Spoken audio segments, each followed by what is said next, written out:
जय भीम दोस्तों। उत्तर प्रदेश की सियासत इस समय उस चौराहे पर आकर खड़ी हो गई है जहां से उठने वाला हर एक कदम दिल्ली के सिंहासन को हिलाने का मादा रखता है। जो लोग ये मानकर बैठे थे कि सूबे की राजनीतिक बिसात पर सारे मोहरे सेट हो चुके हैं, उन्हें बहुत जल्द एक ऐसा तगड़ा झटका लगने वाला है जिसकी कल्पना शायद किसी ने बंद कमरों की रणनीतियों में भी नहीं की होगी। लखनऊ के सत्ता के गलियारों से छनकर आ रही खबरें इस बात की गवाही दे रही हैं कि जो गठबंधन कल तक मीडिया के कैमरों के सामने मुस्कुराते हुए हाथ मिला रहा था, उस गठबंधन की नींव के नीचे अब एक बहुत बड़ी दरार आ चुकी है। कांग्रेस और समाजवादी पार्टी के बीच चल रही ये अंदरूनी खींचतान कोई मामूली मतभेद नहीं है, बल्कि ये एक ऐसी राजनीतिक जंग का रूप ले चुकी है जो बहुत जल्द सार्वजनिक मंचों पर बिखरने वाली है। सीटों के बंटवारे से लेकर नेतृत्व के अहंकार तक हर एक मोर्चे पर दोनों दलों के बड़े नेताओं के बीच जो शह और मात का खेल चल रहा है, उसने जमीन पर काम करने वाले कार्यकर्ताओं को पूरी तरह से असमंजस में डाल दिया है। लेकिन कहानी सिर्फ इतनी ही नहीं है। इस पूरी उठापटक के बीच उत्तर प्रदेश की राजनीति की सबसे शांत और सबसे अनुभवी खिलाड़ी ने एक ऐसा दांव खेलने की तैयारी कर ली है जिसने विरोधी खेमों की रातों की नींद उड़ा दी है।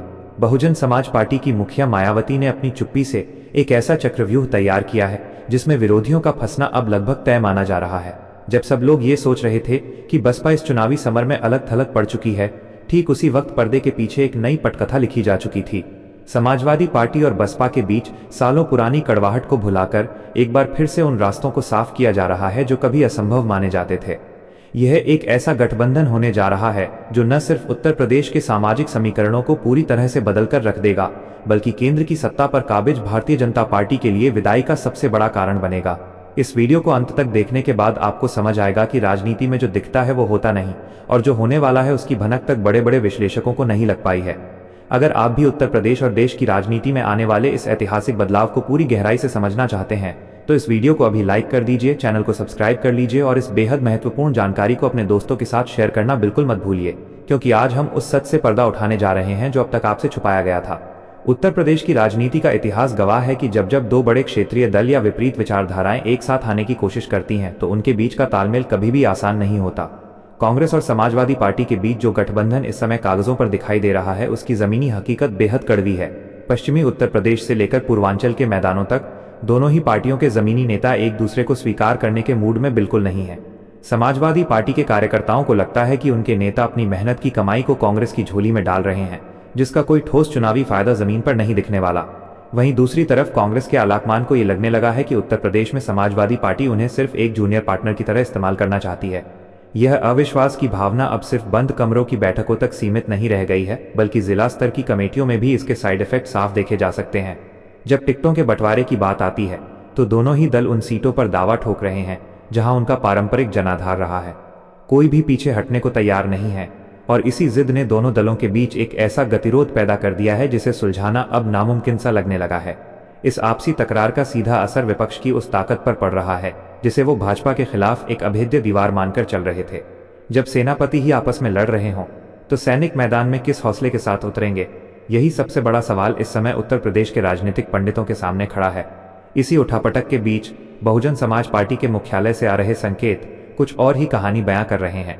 मायावती के पिछले कुछ दिनों के बयानों और उनकी रणनीतिक बैठकों को अगर ध्यान से देखा जाए तो एक बात साफ हो जाती है कि उन्होंने इस पूरे परिदृश्य को बहुत पहले ही भांप लिया था।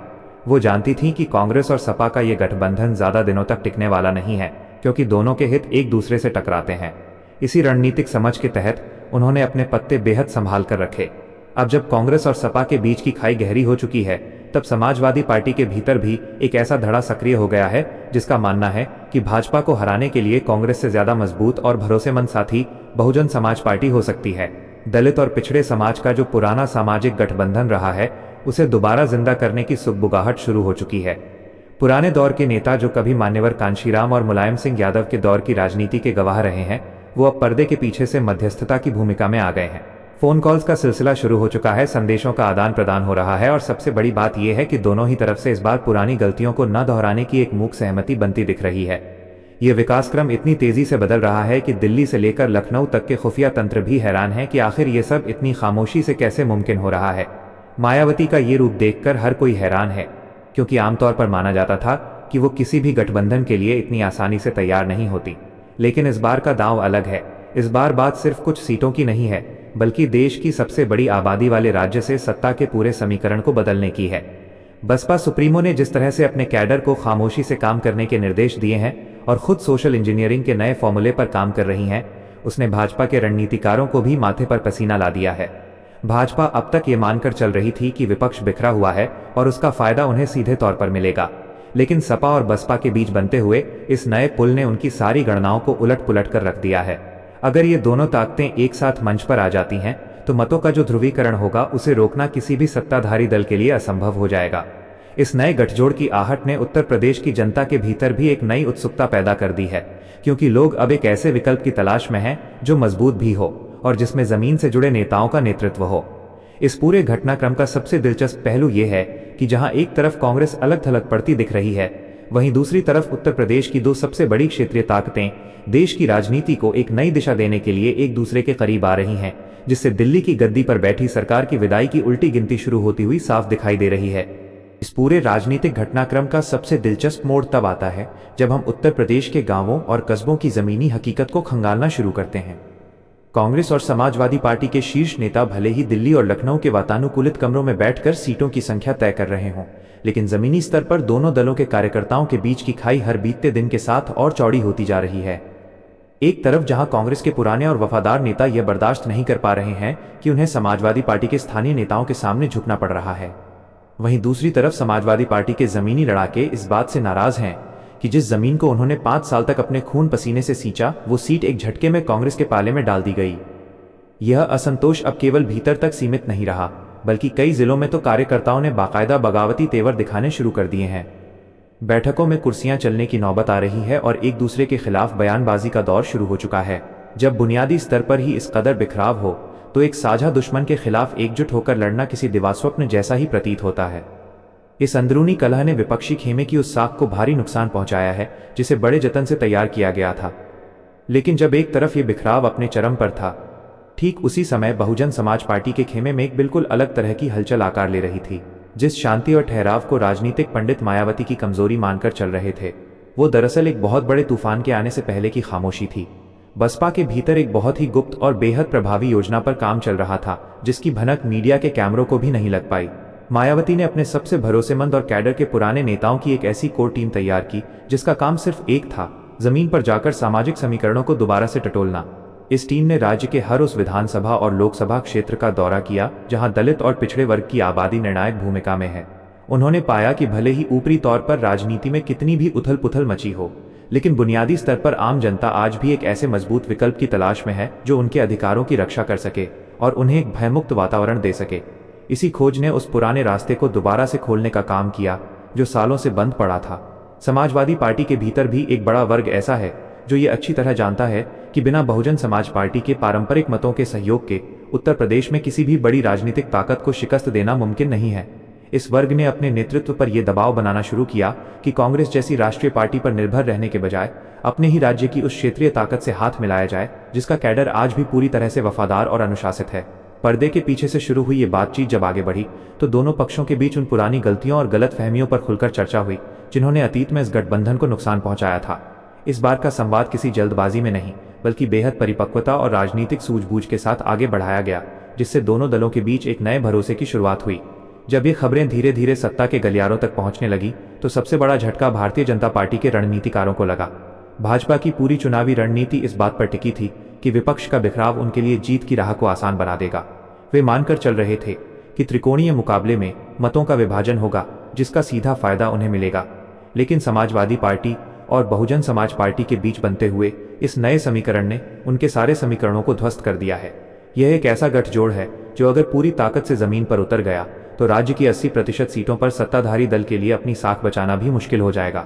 उत्तर प्रदेश के इस बदलते मिजाज ने दिल्ली के तख्त पर बैठे हुक्मरानों की चिंता को कई गुना बढ़ा दिया है, क्योंकि वे जानते हैं कि दिल्ली का रास्ता उत्तर प्रदेश से होकर ही गुजरता है और अगर उत्तर प्रदेश के हाथ से सत्ता खिसकी तो केंद्र की विदाई को रोकना किसी के बस की बात नहीं होगी।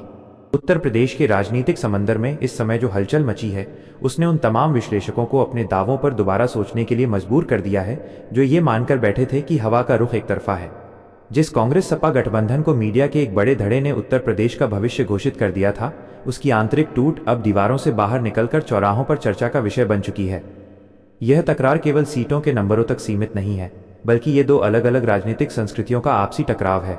समाजवादी पार्टी का अपना एक कड़क, आक्रामक और जमीनी मिजाज है, जबकि कांग्रेस की कार्यशैली दिल्ली दरबार के फैसलों और एक अलग तरह के प्रशासनिक ढांचे पर टिकी है। जब इन दोनों अलग मिजाज की ताकतों को जबरन एक सांचे में ढालने की कोशिश की गई तो उसका नतीजा एक बड़े विस्फोट के रूप में सामने आ रहा है। जिलों से आने वाली रिपोर्टें बताती हैं कि समाजवादी पार्टी के विधायक और पूर्व सांसद अपने क्षेत्रों में कांग्रेस के बड़े नेताओं के दौरों से दूरी बना रहे हैं। वहीं कांग्रेस के प्रदेश स्तर के पदाधिकारी सपा के स्थानीय कार्यक्रमों को तवज्जो नहीं दे रहे हैं। यह एक ऐसा ठंडा युद्ध है जो बाहर से भले ही मुस्कुराते हुए चेहरों के पीछे छिपाया जा रहा हो, लेकिन भीतर ही भीतर इसने गठबंधन की रीढ़ की हड्डी को कमजोर कर दिया है। इस कमजोर पड़ते ढांचे के बीच जो सबसे बड़ा राजनीतिक घटनाक्रम आकार ले रहा है, उसने सूबे की राजनीति में एक नए युग की शुरुआत का संकेत दे दिया है। बहुजन समाज पार्टी की राष्ट्रीय अध्यक्ष मायावती ने जिस तरह से अपनी राजनीतिक बिसात पर मोहरों को आगे बढ़ाना शुरू किया है, वो बेहद चौंकाने वाला और अभूतपूर्व है। राजनीतिक विश्लेषक हैरान है कि कैसे एक ऐसी नेता जिसे लोग मुख्यधारा की दौड़ से बाहर मान रहे थे, अचानक इस पूरे खेल की नियंता बनकर उभर आई हैं।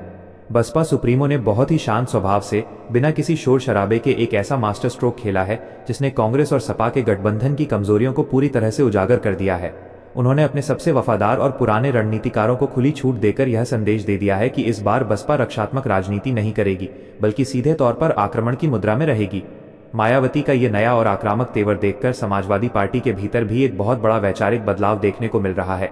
समाजवादी पार्टी का वो धड़ा जो लंबे समय से कांग्रेस के बढ़ते प्रभाव और उनके साथ हुए समझौतों से असहज महसूस कर रहा था, उसने अब खुले तौर पर यह कहना शुरू कर दिया है कि अगर उत्तर प्रदेश की धरती पर सचमुच किसी बड़ी ताकत को उखाड़ फेंकना है तो हमें अपने पारंपरिक सहयोगियों और राज्य की अपनी ताकतों पर भरोसा करना होगा।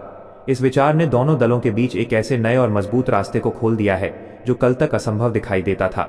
सपा और बसपा के बीच वैचारिक रूप से भले ही मतभेद रहे हों, लेकिन जब सामाजिक न्याय और वंचितों के अधिकारों की बात आती है तो दोनों का आधार एक ही जमीन से जुड़ा हुआ है। इसी साझा धरातल पर अब एक बार फिर से इतिहास खुद को दोहराने की तैयारी कर रहा है। पर्दे के पीछे से चल रही इस नई जुगलबंदी ने एक ऐसी रूपरेखा तैयार की है जिसमें दोनों दलों के बड़े नेताओं के बीच एक मूक सहमति बन चुकी है कि आने वाले समय में एक दूसरे के खिलाफ हमलों को पूरी तरह से बंद किया जाएगा और पूरा ध्यान एक साझा रणनीति पर केंद्रित किया जाएगा।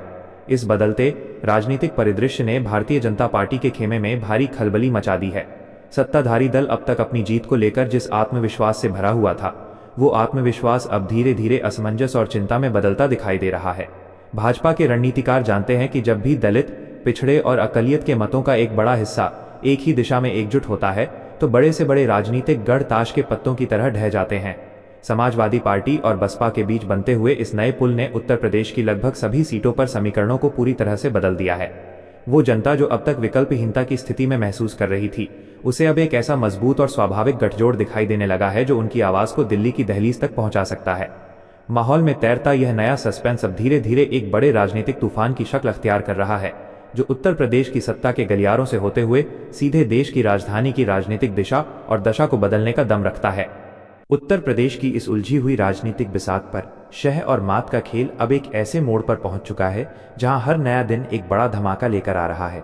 कांग्रेस और समाजवादी पार्टी के बीच का जो मनमुटाव अब तक बंद कमरों में दबा हुआ था, वो अब पूरी तरह से सार्वजनिक मंचों पर आकर बिखर गया है। कांग्रेस पार्टी के भीतर बैठे कुछ बेहद आक्रामक और बड़े चेहरों ने अब सीधे तौर पर समाजवादी पार्टी के नेतृत्व के खिलाफ मोर्चा खोल दिया है। इमरान मसूद जैसे कद्दावर नेता, जिनका पश्चिमी उत्तर प्रदेश के एक बड़े हिस्से में सीधा प्रभाव माना जाता है, उन्होंने खुले मंचों से समाजवादी पार्टी की कार्यशैली पर गंभीर सवाल उठाने शुरू कर दिए हैं। उनका साफ तौर पर कहना है कि समाजवादी पार्टी सिर्फ अपने फायदे की राजनीति करती है और जब गठबंधन धर्म निभाने की बात आती है तो वो अपने सहयोगियों को पूरी तरह से नजरअंदाज कर देती है। पश्चिमी उत्तर प्रदेश के सामाजिक समीकरणों को देखते हुए इमरान मसूद का यह तीखा रुख समाजवादी पार्टी के रणनीतिकारों के लिए एक बहुत बड़ा सिरदर्द बन चुका है, क्योंकि यह हमला किसी बाहरी विरोधी की तरफ से नहीं बल्कि उसी गठबंधन के भीतर से हो रहा है जिसे भाजपा के खिलाफ सबसे बड़ा हथियार बताया जा रहा था। बात सिर्फ यहीं तक सीमित नहीं है। दिल्ली की राजनीति से उत्तर प्रदेश के मैदान में उतरे राजेंद्र पाल गौतम ने भी समाजवादी पार्टी के खिलाफ एक बेहद आक्रामक और सीधा मोर्चा खोल रखा है। दलित और वंचित समाज के मुद्दों पर मुखर रहने वाले राजेंद्र पाल गौतम लगातार अपने बयानों से समाजवादी पार्टी को कटघरे में खड़ा कर रहे हैं। उनका आरोप है कि समाजवादी पार्टी का ढांचा और उसकी नीतियां जमीन पर दलितों और पिछड़ों के अधिकारों को वो सम्मान और सुरक्षा देने में पूरी तरह नाकाम रही हैं जिसकी उम्मीद एक बड़े वर्ग को थी। राजेंद्र पाल गौतम के इन तीखे हमलों ने समाजवादी पार्टी के भीतर एक बड़ी खलबली मचा दी है, क्योंकि ये बयान सीधे तौर पर सपा के उस दावों पर चोट करते हैं जिसमें वे खुद को सभी वर्गों का हितैषी बताते हैं। एक तरफ इमरान मसूद का मुस्लिम बहुल इलाकों में सपा के खिलाफ बोलना और दूसरी तरफ राजेंद्र पाल गौतम का दलित चेतना के मंचों से सपा पर हमला करना, इस बात का साफ संकेत है कि कांग्रेस का एक बहुत बड़ा धड़ा अब समाजवादी पार्टी के साथ किसी भी कीमत पर चलने को तैयार नहीं है। लेकिन इस पूरे शोर शराबे और चौतरफा हमलों के बीच जो सबसे ज्यादा ध्यान खींचने वाली और हैरान करने वाली बात है, वो है बहुजन समाज पार्टी की मुखिया मायावती का रुख। जहां एक तरफ कांग्रेस के नेता समाजवादी पार्टी और अखिलेश यादव पर लगातार तीखे बाण छोड़ रहे हैं, वहीं दूसरी तरफ बसपा सुप्रीमो मायावती ने अखिलेश यादव और उनकी पार्टी के खिलाफ पूरी तरह से एक रहस्यमयी चुप्पी साध रखी है। आमतौर पर बेहद आक्रामक और हर राजनीतिक घटनाक्रम पर तुरंत कड़ी प्रतिक्रिया देने वाली मायावती का ये शांत रूप विरोधियों के दिलों में डर पैदा कर रहा है। वे न तो अखिलेश यादव के किसी बयान पर पलटवार कर रही हैं और न ही समाजवादी पार्टी की नीतियों पर कोई सीधा हमला बोल रही हैं। मायावती की यह खामोशी कोई सामान्य बात नहीं है, बल्कि यह एक बहुत बड़ी और गहरी राजनीतिक रणनीति का हिस्सा है। राजनीतिक गलियारों में इस बात की चर्चा तेज हो चुकी है कि मायावती की ये चुप्पी दरअसल समाजवादी पार्टी के साथ पर्दे के पीछे चल रही उस बड़ी खिचड़ी का संकेत है जो बहुत जल्द उत्तर प्रदेश की राजनीति का पूरा परिदृश्य बदलने वाली है। मायावती भली भांति जानती हैं कि इस समय कांग्रेस और सपा के बीच की तकरार जितनी बढ़ेगी, विपक्ष के लिए बसपा का महत्व उतना ही ज्यादा मजबूत होता जाएगा। उनका ये शांत स्वभाव समाजवादी पार्टी के भीतर मौजूद उन नेताओं को एक सकारात्मक संदेश दे रहा है जो कांग्रेस के रवैये से परेशान आ चुके हैं और एक बार फिर से सपा बसपा के पुराने और मजबूत सामाजिक गठजोड़ को जिंदा करना चाहते हैं। जब बड़े नेता खामोश रहते हैं तो उनके कार्यकर्ता जमीन पर ज्यादा सक्रिय हो जाते हैं और यही इस समय उत्तर प्रदेश के गांवों में देखने को मिल रहा है। दोनों पार्टियों के पुराने कार्यकर्ताओं के बीच की दूरियां अब धीरे धीरे खत्म हो रही हैं और एक नई समझ विकसित हो रही है। इस खामोश चक्रव्यूह और कांग्रेस के भीतर मचे इस घमासान ने भारतीय जनता पार्टी के खेमे को पूरी तरह से चौकन्ना कर दिया है, क्योंकि वे देख रहे हैं कि एक तरफ जहां उनका सीधा मुकाबला करने का दावा करने वाला गठबंधन ताश के पत्तों की तरह बिखर रहा है, वहीं दूसरी तरफ एक ऐसी ताकत खड़ी हो रही है जिसकी आहट भर से दिल्ली की सत्ता के सिंहासन की नींव हिलने लगी है। उत्तर प्रदेश की राजनीति की ये बिसात अब उस अंतिम और सबसे निर्णायक मोड़ पर आ चुकी है जहां एक भी सही कदम पूरे देश के सत्ता समीकरण को पलटकर रख देगा। जिस तेजी से कांग्रेस के भीतर बिखराव बढ़ रहा है और समाजवादी पार्टी के साथ उसके रिश्ते तल्खियों की हद पार कर चुके हैं, उसने ये साफ कर दिया है कि बैसाखियों के सहारे खड़ी की गई एकता ज्यादा दिन नहीं चलने वाली। लेकिन असली खेल तो इस बिखराव के बाद शुरू होने जा रहा है, जिसकी कल्पना मात्र से ही विरोधियों के खेमे में हड़कंप मच गया है। अगर उत्तर प्रदेश की धरती पर समाजवादी पार्टी और बहुजन समाज पार्टी का ये ऐतिहासिक गठबंधन धरातल पर उतर आता है, तो ये सिर्फ एक चुनावी समझौता नहीं होगा, बल्कि ये एक ऐसा राजनीतिक भूचाल होगा जो भारतीय जनता पार्टी के विजय रथ को पूरी तरह से रोक देगा और सूबे से उनका सुपड़ा साफ होना तय कर देगा। इस दावे के पीछे का गणित बेहद सीधा और अचूक है। उत्तर प्रदेश की 80 लोकसभा सीटों पर जीत का रास्ता हमेशा से सामाजिक समीकरणों और मतों के एकजुट होने से तय होता रहा है। जब भी दलित, पिछड़े और अकलियत वर्ग की ताकतें एक ही मंच पर एक ही निशान के नीचे खड़ी होती हैं, तो देश की बड़ी से बड़ी संगठित मशीनरी भी उनके सामने बेअसर साबित हो जाती है। भाजपा अब तक जिस ध्रुवीकरण और बिखरे हुए विपक्ष के दम पर बड़ी जीत दर्ज करती आई थी, सपा बसपा के एक साथ आते ही वो पूरा का पूरा फॉर्मूला धराशायी हो जाएगा। बूथ स्तर पर इन दोनों दलों का जो कैडर वोट है, जब वो एक साथ मिलकर ईवीएम का बटन दबाने निकलेगा, तो सत्ताधारी दल के लिए दहाई का आंकड़ा छूना भी मुहाल हो जाएगा। यह एक ऐसा चक्रव्यूह है जिसे भेद पाना भाजपा के बड़े से बड़े चाणक्य के लिए भी नामुमकिन साबित होने वाला है, और यही वजह है कि इस नए गठजोड़ की सुगबुगाहट ने ही दिल्ली से लेकर लखनऊ तक खलबली मचा दी है। वहीं दूसरी तरफ इस गठबंधन का होना देश की सबसे पुरानी पार्टी यानी कांग्रेस के लिए भी एक बहुत बड़ा सबक साबित होने वाला है। जो कांग्रेस पार्टी उत्तर प्रदेश की जमीन पर अपना जनाधार खोने के बावजूद खुद को सबसे बड़े भाई की भूमिका में देखना चाहती थी और लगातार क्षेत्रीय दलों को दबाने की कोशिश कर रही थी, उसका सारा घमंड इस नए समीकरण के बनते ही काफूर हो जाएगा। कांग्रेस के बड़े नेताओं का जो अहंकार हाल के दिनों में समाजवादी पार्टी पर तीखे हमले करने के रूप में बाहर आ रहा था, उसे ये समझ आ जाएगा कि उत्तर प्रदेश की असली जमीनी ताकत कौन है। इस गठबंधन के आकार लेते ही कांग्रेस का वह सियासी बुखार पूरी तरह से उतर जाएगा जिसके तहत वे खुद को इस राज्य में मुख्य खिलाड़ी मानकर चल रहे थे। उन्हें ये एहसास हो जाएगा कि बिना क्षेत्रीय ताकतों के सम्मान के और बिना जमीन पर संघर्ष किए केवल बयानों के दम पर राजनीति नहीं की जा सकती। माहौल में छाया ये गहरा सस्पेंस अब धीरे धीरे अपने अंजाम की तरफ बढ़ रहा है। मायावती की रहस्यमयी चुप्पी और अखिलेश यादव का पर्दे के पीछे से पुरानी कड़वाहट को भुलाकर आगे बढ़ने का यह प्रयास उत्तर प्रदेश की जनता को एक नए और बेहद मजबूत विकल्प का भरोसा दे रहा है। लोग समझ चुके हैं कि अब वो समय आ चुका है जब राज्य की अपनी ताकतें मिलकर दिल्ली के तख्त का फैसला करेंगी। यह वीडियो इस बात का सबसे बड़ा सबूत है कि राजनीति में जब बड़े बदलाव होते हैं तो उनकी आहट बहुत खामोशी से शुरू होती है। अब यह देखना बेहद दिलचस्प होगा कि आने वाले दिनों में जब यह गठबंधन आधिकारिक रूप से जनता के सामने आएगा तो देश के राजनीतिक मानचित्र पर कितना बड़ा बदलाव दर्ज होगा, जिसने पहले ही भाजपा की विदाई की पटकथा लिख दी है।